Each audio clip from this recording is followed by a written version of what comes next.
What up, goons? Real quick, if you're getting this, you already got your form from me, which takes you to a series of poll questions, 4 about rule changes that could happen this year, 2 about changes that might happen for next year. So I need everybody in the league to click on the link, put in their name, and vote. That's going to help us move forward in an organized manner.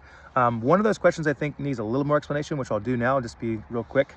The question about how we determine playoff teams includes a little bit of a nugget about moving to median matchups, and I'll explain that in a second. But right now, the way we do it is we have 6 teams make the playoffs in each conference. And the way it goes is the first and second place team in each division qualify. That's the first 4 teams.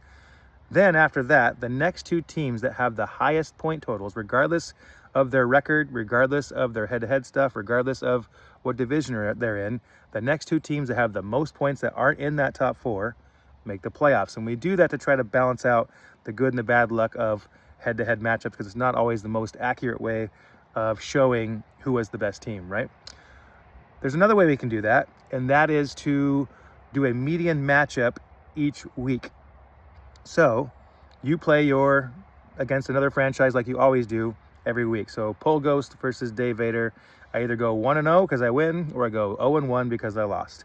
The median matchup adds a second matchup to every single week, where I would also face off against the median score of my conference. So let's look at all the scores from the conference that week. The median score, let's say it's 157. If my score is higher than 157, I get a victory. If it's lower than 157, I get a loss. If it's in a rare case that it's exactly the same, I get a tie.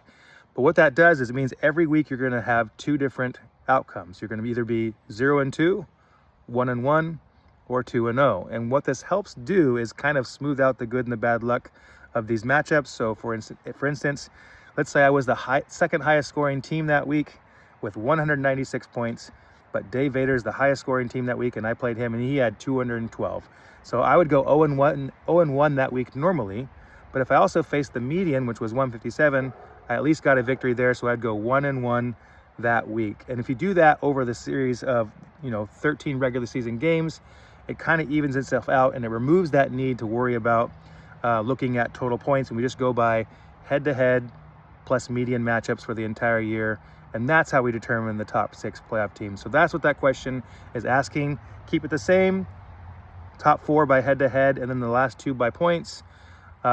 Move to just a strictly head-to-head matchup thing and forget about points, and don't do the median thing. Or the third option is let's do head-to-head and let's add the median matchup and then not worry about the points. So those are the 3 options. If you have any questions, let me know. Fill out that poll. Do it soon. I'd like to have this settled so I can get your LOG guide ready for the draft on Sunday. Peace.